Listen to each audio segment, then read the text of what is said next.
The summer is heating up on Wrestling Insiders Wednesday, July 29th. After WWE, NXT, and AEW go off the air, former WWE Intercontinental and Tag Team Champion Marty Jannetty debuts live on Wrestling Insiders with a cyber autograph signing where you can meet and greet with the future Hall of Famer from anywhere in the world. Then Sunday night, August 2nd, Wrestling Insiders is back at your house in Auburn, Maine, on the front porch of WWE Hall of Famer Mr. USA Tony Atlas, taping a special live program with a cyber autograph signing and meet and greet. Help keep professional wrestling legends working. Support these great programs and online autograph sessions you can watch in our archives again and again. Visit bostonwrestling.com and our social media platforms for complete information.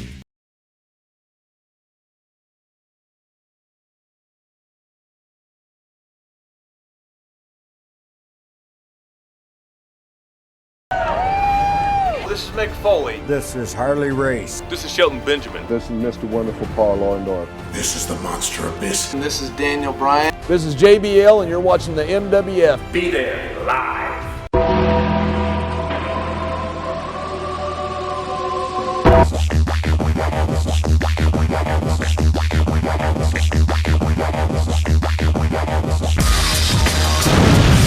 Wrestling fans around the corner, around the world, I'm Dan Marotti along with Mr. USA WWE Hall of Famer Tony Atlas. Tony. It feels like America right now. It's the summertime. We're bringing you Wrestling Insider episodes, not in your house, but at your house, maybe Atlas your house. Yes. We're having a lot of fun, baby. Yes, we are. You know, we're going through some rough times right now, people, you know, with the coronavirus and protests and everything in the street.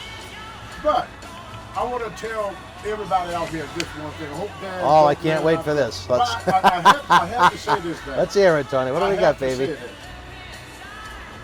The statues. Yeah. Leave them alone. Leave them alone? Leave them alone. Stop with all the bullshit talk about, well, this guy was this and this guy was that and another guy was this is all about history, this, that. Leave it alone. They've been around there for 300 years. They ain't hurting nobody. A statue can't hurt you. It's perception. If you got the perception that a piece of cement is going to cause you such disparity. A piece of what? Concrete, cement. I thought you said cinnamon. I did. That's what I thought. What's wrong with y'all that Yankees can't understand good English? I thought, wait, a piece of cinnamon. You should be from Virginia, What's a where I'm piece of- from, where we speak good English in Virginia. What's a piece of cinnamon going to do to a I statue? said cement. Oh, all right. You gotta, you're a rascal. I can see that now. But anyway, my mother taught us about perception. Yeah. You can wake up in the morning and it's raining. And you say, oh, what a miserable day, it's raining, I hate the rain. You can't stop it. Or you can wake up and say, hey, it's raining. This would be a good day to invite the guys over, maybe play a little poker, maybe, play a little cricket. Or this is a good day for me to go down and clean that basement. Or it's a good day to catch a movie. Or taking the wife out to a movie. Because you can find positive in almost anything. Yeah, well, you can. And you can find negative to everything. But to sit there and look at it. Who's that, Tony? Who do we got? That's scaring me. What happened? Look, he's by himself. Hey, kid. Come on over. We're at your house. But anyway, what I mean by perception, them statues only hurt you if you feel that it hurts you. I would let generally statue stay up. It don't bother me for him to have a statue of him. Then, now this really pissed me off. All right. This will piss me off. What the hell you want to take down Washington and Lincoln for? What you gonna do that for? Washington, no matter, that was the time. There were slaves. Remember now, George Washington, and then they bought slaves. They didn't create them, they bought them. It was like eBay. Which means if I buy a car from Ford, you're gonna blame me for buying the car, but not blame Ford for selling me the car. Who made me a slave was not the ones that bought me, because I was a slave when they bought me.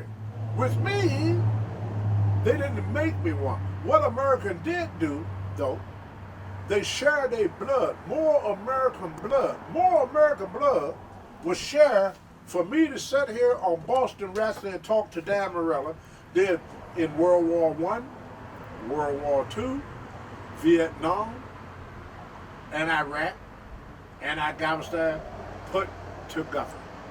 More American blood, both from the North and the South, was spilled so that I, Tony Atlas, could sit here and talk to Dan Morello. Hopefully the soldiers knew this as they were fighting to really appreciate what they were doing. There was more American died in the Civil War than any war America ever been in. Yeah. More American blood died.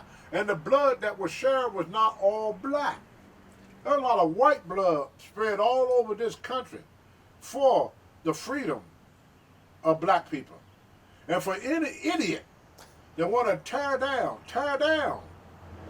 a statue that represents Lincoln, to me, is not only a traitor to his country, but a traitor to his race. Anybody want to tear down a statue of George Washington? Now, one thing I tell you about George Washington, what he did, there ain't no general in a long time do. What did he do? He was out front. He didn't stand up on the hill and told his soldier to go fight. He said, follow me. He was a leader. Follow me. He went in first. He fought foreign governor for England to make America what it is today.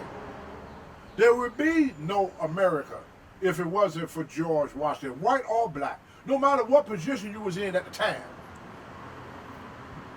He represents the country, not race. Don't bring race into George Washington. Yeah. I don't know what this has to do with what we're talking about today. Well, what Tony. are we talking about? We're going to wrestling, as a matter of fact. That is wrestling. All right. That is wrestling. Wrestling is learning, knowing your audience.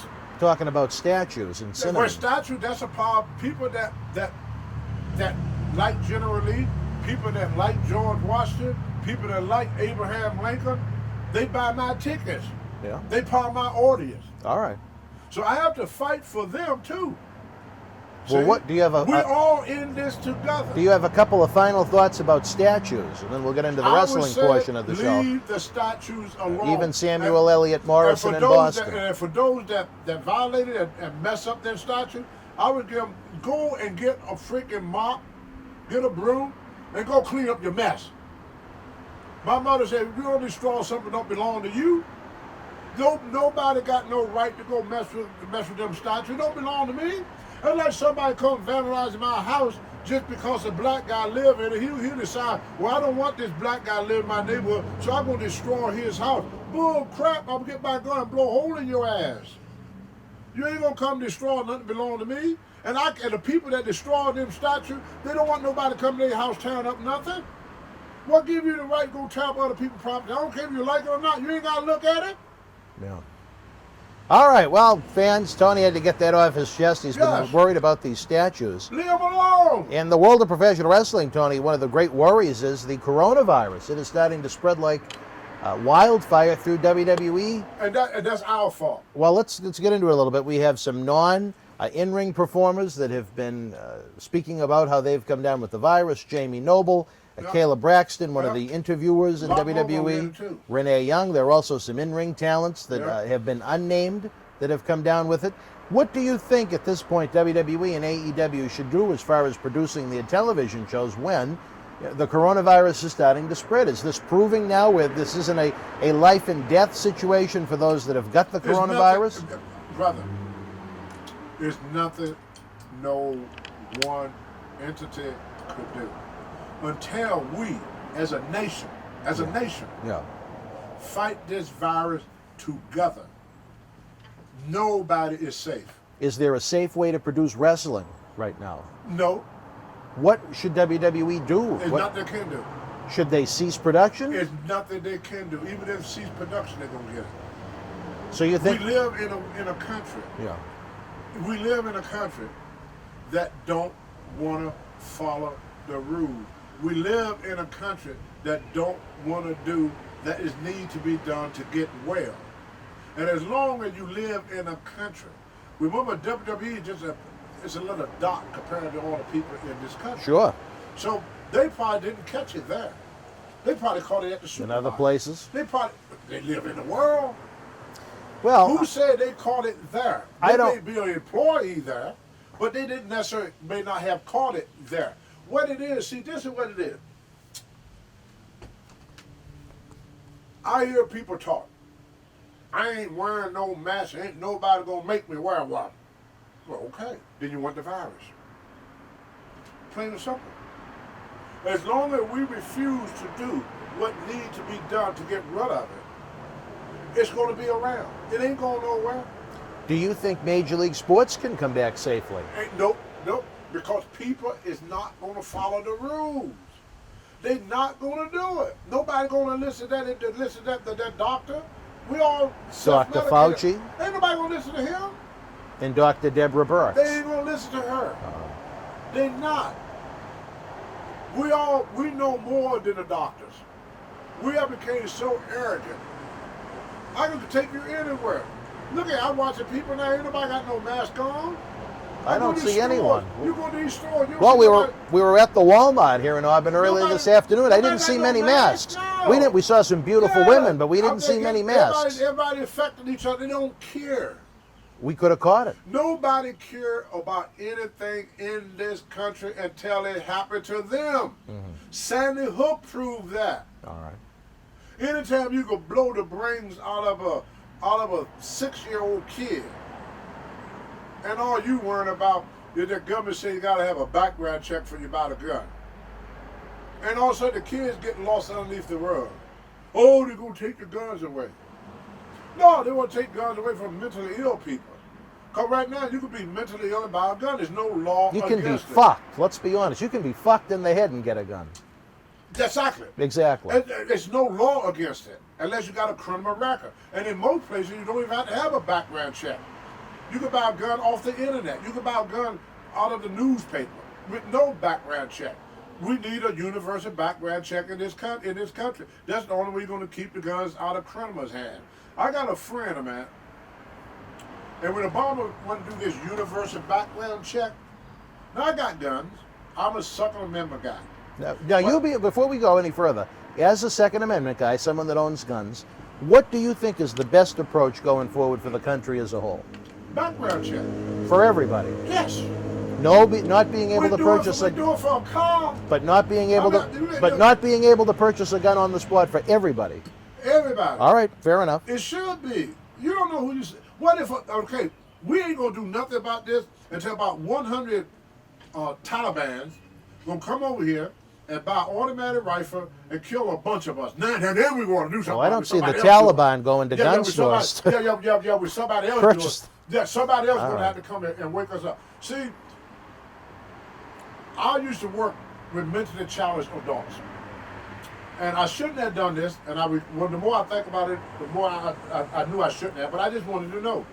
So I asked my buddy there, my buddy wanted a gun, but he got Down syndrome. Yeah. But he wanted a gun. He likes guns. So he wanted a gun. So I'm at the counter, and the guy said, what did he want? I said, he wanted a gun. Now, not you took him to buy a gun? Well, he looked, we was in Walmart, and we're in the gun collection. You took the kid to Walmart? Yeah, we were walking through Walmart, and he stopped where the guns was at. And he wanted a gun. And I said, no, you can't have a gun. He go, why not? I said, you can't have a gun. So the guy that ran the store, he said, he can have a gun if he wants to. I said, sir, he got Down syndrome. He mentally disabled. He said, there's no law against that. That's something. That what the man told me. He said he could buy a gun if he wanted. So if he wasn't with you, and if he wasn't with you and he had the money, he could have bought the gun. Isn't that crazy? He's the type of guy that his mother gave me the play gun, and he point him at you and shoot him. He do that. And to him in his mind, he means no harm. He don't know. That gun can hurt people. Yeah. But that gun owner would have sold him one. There's no law against mentally ill people because you can buy. I tell you, you can ask any policeman this. Most of your homicide, the gun do not trace back to the killer. That's what the street gangs do. I had a buddy, I'm going to tell you the story, I had a buddy that when Obama went to do that universal background check, he said he would never vote for Obama his second term. I asked him why. He said, go put me out of business. What he do, he would go to a gun show, and he would buy about 10 or 15 guns. And he would sell them to all of his buddies that cannot pass a background check. Yeah. How you think the Blood and the Crip and all these gangbangers get their gun. You hear the old saying to get it off the street? Yeah. Getting off the street means you did not buy it from you didn't do nothing illegal. A licensed person. You didn't buy it from a licensed gun dealer. Yeah. I could sell you a gun right now, Dan. And you know what? You do not have to register that gun in your name. Really? No. You do not have to have the gun registered in your name. Why? A gun is the only thing you can buy in America where you do not have to put in your name. Because in order to register it, you got to go to a licensed gun dealer. If I buy it from him out in the parking lot, his father could give him a gun. The gun is in his father's name, but he's the one that He's got the it. one that has possession of it. And he could take that same gun and sell it to his buddy. By the time that gun get found, somebody gets shot with that gun. It's changed hands a dozen times. The only person You can't that trace the him. policeman will come to this boy's father. Because he was the last guy to register that gun in his name. So we open up the door for, like Chicago, stupid. In Chicago, they got the strongest gun laws in the country.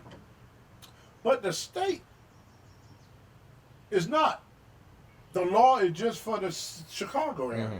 But the state of Illinois, what they do, go outside of Chicago, buy a gun, come back to Chicago. You have to, a university means everybody that buy a gun, you have to register that gun in your name like you do a car. That's all it is. Mm-hmm. They're not going to take your gun away from you. They just want you to put your name on it. That's it. That's the universal background check. Everybody go through a background check. That way, when you use that gun, the cops know exactly who to go to. The cops know exactly who did it. They don't need to do no investigation or nothing. That gun is registered to you. But they got all these guns, all these killers. That's why they throw away the gun. They don't care if you get it. All right, well, Tony, They again, leave the gun where the cops can find it. Why would they do that? Yeah. Because it would not link back to them. Right. That gun, the last person that registered that gun probably in 1960. All right, well, let's try and reel Probably ain't it. even living no more. Try and reel it back into professional wrestling That here, is Tony. professional wrestling. Ah, well, in some universe, I guess. But what do you think of the talents like someone like Roman Reigns that has decided to, he's battled cancer in the past, to step away from the world of professional wrestling during the virus? Do you think, I commend a talent like that has enough respect for himself and his family to say, you know what, maybe these aren't the times for me to be taking part in physical combat inside the squared circle? Well, that's a tough one to talk on. Now, why is that? Well, your fans, you know, they'll be just like, to me, they're like a soldier.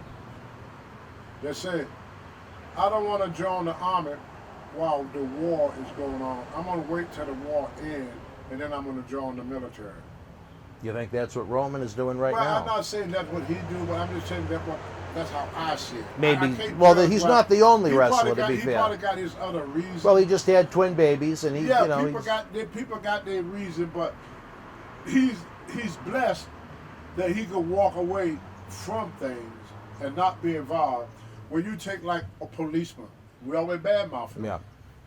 A policeman, a fireman, a soldier. Just because it's a virus, the policeman can't say, well, I'm going to take time off to the virus. Whoa. A farmer, they can't say, I could take time off until the virus ends. A soldier, he can't say, I can't fight because until the virus ends. Mm-hmm. That tells me that you're looking up to a false hero. Who is more of a hero?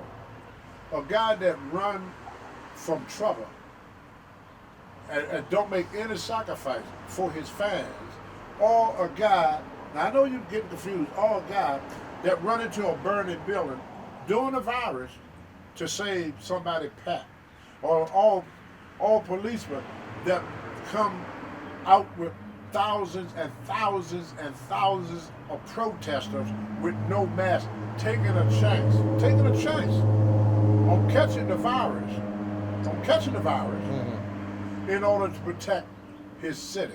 Yeah. And both people, policemen, you can take their salary, you can take the salary of a policeman, the salary of a soldier, the salary of a farmer, and put it all together and wouldn't even make 1/16 of what Roman Reigns is going to get for wrestling. Good point. It's hard for me to respect a decision when a person is there when things is good.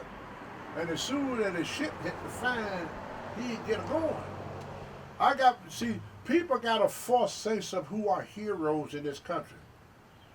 A policeman put his life on the line every day for it. Good or bad, but or worse. There's still a lot of them out here. A fireman, no matter what the condition is, nurses, my wife right now is at the hospital with a stroke.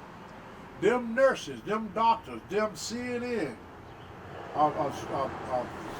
nurses assistant, CA, what'd you say, CAN? Yeah. Nurses assistant, CA. They there every day with my wife. Every day. They put their life on the line for very little bit of money. So it's hard for me to have sympathy with some guy to say, well, I want to make $2 million a year. I'm going to sit home and maybe make $1 million a year. When it's all over, if I come back. And then he looked right out the window. He see policemen out there with thousands and thousands and thousands of protesters with no mask. Who you think got the greatest risk? Him in the ring, separated from the people, or a policeman that is face to face with thousands of people? But do you think it's safe to have pro wrestling right now? Of course it is. You do? You really think it's safe? Oh, yeah. Why? Well, because I don't see how you could hurt. See, here's where the problem come in at. You have to have people that's going to follow the rules. That's all. Yeah. He probably called it because he probably took his mask off back in the back. He didn't catch it. He's just afraid he will be, where he has a weakened immune system. Yeah, but the guys that did catch it, they don't follow the rule. Vince got to have a mandatory rule. Now this is what the federal government got to do. He got to make a mandatory rule for all indoors events to wear a mask. That's all. Then you can have your event. But the reason they shut everything down because they know somebody gonna mess up. See, I learned this in wrestling. Yeah. I would find a good gym or good hotel or good place to eat. Well, Mr. Wrestling too, God rest his soul. He used to always tell me, Johnny Walker, don't tell the other wrestlers because somebody would come in and mess it up for all of us. Yeah. And as long as you got people that refuse to do what is necessary to do, you're going to have a problem. You have to make it mandatory that in the dressing room, you got to have a mask. The only place that you should not have a mask is in the ring. But anywhere outside of the ring, indoor, mask. No problem. But as long as you refuse to do what is needed to be done, like swimming. If I throw you in the water and I say, look, if you want to get to the shore, you got to swim.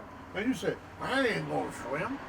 My constitutional rights say I don't have to swim. Well, don't swim, you drown. Okay? Don't put on a mask. You die. You're going to die. You choose death over life. If somebody said wearing a mask is going to help keep me safe and those around me safe, why would I not want to do it? What reason would I have not to want to make my neighbors and myself safe? Logically speaking, using logic. Logically speaking, if we do what it needs to be done to keep ourselves safe, we will stay safe. My wife had a fear of dogs. So when I first came here, my wife loved to garden. She loved to be out. Am I boring you, Dan? No, I'm sorry. She loved to be out with her. You see her rose bushes and stuff. Yeah. She loved her gardening, right? My biggest fear was that a dog would come in and attack my wife. Because she got that fear. And dogs sense fear. She feared dogs. And they found out she tried to run from them, they're going to bite her. And I'm not home to protect her. So what I did, I put up a fence. Oh, the fence wasn't here at one point. The fence was not here. I Okay. put that up. You know, I can't tell this guy here you can't have dogs because my wife. Right. My wife are afraid of dogs. I can't tell my next door neighbor here you can't have a dog because my wife's scared of dogs. I have to do what it is to keep my family safe. Right. We have to do what we can to keep ourselves safe, our neighbors, our community, and our country. And as long as you refuse to do what it takes to keep the country safe, the country will not be safe. A house divided against itself cannot stand. A house divided against itself cannot stand. We've been shut down for 3 months because people refuse to do what it takes. They feel like you're infringing on their rights. Sometimes you are in perspective. I got the right. You telling me that you got the right to infect me if you wanna. And I'm supposed to like it. You got the right to make me sick. And I'm supposed to like it. Fuck you. How do you really feel? Fuck you. Well, Tony, I would just stay away from you. Don't come around me. You don't want to put on a mask when you're in an indoor environment around me? Stay away from Tony Atlas. Don't come near me. I don't want your disease ass around me. You're a walking time bomb, you big old disease stinking nigga. You stay away from me. Ignorant, selfish. What about the rights of your citizens around you? What about the rights of your neighbors? They don't have no right to live. You infringing on their rights. You blowing your bad breath, your poison breath in their faces. They don't have the right to health, like just because you don't want to go by. Stay home. Don't go around nobody with your disease up ass. all right, well, Okay. I don't know how exactly you make safe professional wrestling produced in this environment, whether it be But that's it. WWE, They not following AEW. the rules. That's why they got it. I would shy away I'll from tell it. you what, my wife been at the Ville out Yeah. here for 3 months. Right. Nobody got it. Nobody. No one in the entire hospital. Nobody in the Wow, whole they did a entire great hospital. job. They followed the rules. Yeah. They went by what was supposed to be done. There's a lot of business running right now. Nobody infected. They follow the rules. Render to Caesar what is Caesar. Render to God what is God. Obey the laws of the land. As long as we go against what is good for us. Yeah. What is good for us.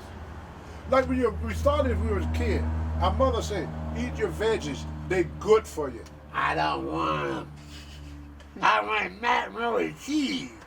Give me some of that strawberry shortcake.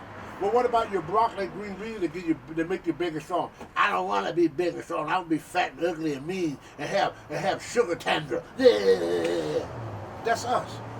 That's and then all of a us sudden right we grow now. up, we're 30 years old, we're diabetic. Oh, how did I become How did I get the diabetes? You didn't do what needed to be done. I wrote a book called Too Much, Too Soon. Scott Teal wrote it. You can order it on crowbarpress.com. Outstanding book. This is what I say in my book. My success in life, my success, I owe to thousands and thousands of people like Dan Morella here in Boston Wrestling. My success. My failure in life, I owe to myself. For I am the captain of my own ship. I always had the last decision on everything that ever happened in my life. If a person come to me and say, Tony, let's go rob a bank, I have to make a decision, the decision-making time. So I make a decision to go with you and rob the bank. I get caught. I turn to you and say, see what you made me do? No self-responsibility. I made a decision to join you in this escapade. Now I must share the punishment. I can't blame you because you came up with the idea. Right. I could have said no. I could have refused. But I chose to go along with you, and I'm going to jail with you. The person I should look at during that time is go to the mirror and say, Tony, you got yourself in a real pickle this time now, didn't you? I am the captain of my own ship. If you make a decision to do something, you have to also be willing to live with the consequences of your decision. Tell you another quick story if I got time. All right, one more story, Tony. We got time. This is wrestling, All right. but it happened outside of wrestling. All right. I was at the gym, and Vince set me up, put me in the WWE Hall of Fame. Mm-hmm. He sent me a contract to be a goodwill ambassador. There was a powerlifting contest coming up, the New England Bench Press Championship. So I wanted to break my old record. My old record was 551. I want to do 575. I want to do my 575 on the bench. So I went in with this little girl, and she kept trying to talk to me, I ignored her. She got her feelings hurt. She gonna tell her father. A week later, her father saw me in the gym. This is what he said to me. Don't you think you was a little fucking rough with my daughter? She loved you. You ignored her and treated her like a piece of shit. Who the fuck you think you are? I said, hey, I was getting ready for a contest. And you know me, I don't talk when I work out. I put earplugs in, I don't talk. I have to concentrate, because if I get hurt, it takes longer for me to heal than a younger person. Well, I don't like that earplug stuff, and I don't like anybody ignoring and mistreating my daughter. If you want, you ain't that tough anyway. Let's go outside. We can settle this outside. Come on outside. I'll fight you outside. I said, look, if you want to go outside, you go out by yourself. I'm not going to fight you. I said, what you want to fight me about is not worth it. I walked away. Burnt me up inside. Never in my life I walked away from a fight. Never. I had a hard time sleeping. I woke up in the middle of the night mad as hell. My wife trying to calm me down. I said, I should go to the gym, and I see his ass, I'm going to whoop his ass. My wife said, no, let it go. So finally I calmed down. Then I get the contract for this. I filled the contract out. He had one little page in the back. I don't know if you've seen a WWE contract before. I have. In the back, it said that I had to go to the police station to get a signature from police, but they say I got no upcoming trial. Don't have no warrants, or no criminal activity. It's in that contract. Yep. I signed it. The policeman signed it. The chief of police signed it for me. If I had gotten in a fight with that guy. You don't know. You could have been in trouble. No. The police probably couldn't sign it. I would have never got the job. Easy money, too, as an ambassador. I would have never got the job. This house, I would have never had. Manager Mark Henry, never would have happened. Abraham Washington show, never would have happened. Legends House would have never happened. Everything that happened for me with the WWE from 2007 would have never happened if I got in that one fight. But I made a decision. At that time, I made the right decision to walk away from trouble instead of embracing it. Yeah. Now, I wasn't worried about him whooping me. I mean, that was, he was the last thing on man about whooping me. But I would have whooped his ass. I would have ended up in court. I probably would have got a fine for assault. Vince would have never whooped me back. And all the Legend House and everything I did for WWE in the last all those 10 paydays, years, all them paydays would have never happened. We talk about a lot of money. It's a lot of money, yeah. We talk about those are some good paydays. Altogether about $400,000. Yeah. Altogether. Because just the contract was $125 with the Mark Henry and Westbridge. So that's $250 right there. Yeah. That's $250,000 in 2 years. Plus the Legends Plus deal. the Legend House and the dolls. Yeah. The action figures. Yeah. That would have never happened. None of that. I would not have that. All of that for one fight. But I walked away from it. You made the right decision. I made the right decision. But that was up to me. Yeah. He wanted me to fight. Yeah. All right. Well, Tony, unbelievable. What a great story. It'll be hopefully none of our brothers and sisters in the world of professional wrestling will come down with any sort of illness, with coronavirus or otherwise. Again, the Hall of Famer Tony Atlas is available all over the internet on our eBay store. You can get him for the drawings. You can get him for the personal phone calls, the prints. We got all kinds of merchandise. We're working on a new Tony Atlas t-shirt. We don't want to spoil it yet. Not that one, though. Not that And if please. you want to step on my face, call down Morella, and you can come up here and put on your tennis shoes and walk on my face and take a picture, and I do a drawing of you standing on my face. He's also available for personal appearances. I don't know why you'd want him at this point, but check out the eBay. The Patreon has got dozens of studio shoot interview DVDs streaming. You can help keep the Legends working for a couple of bucks a month at patreon.com/Boston Wrestling. For my longtime close personal friend, the Hall of Famer, Mr. USA, Tony Ellis, I'm Dan Marati. Until we speak again, folks, you and yours, be well. Stay healthy.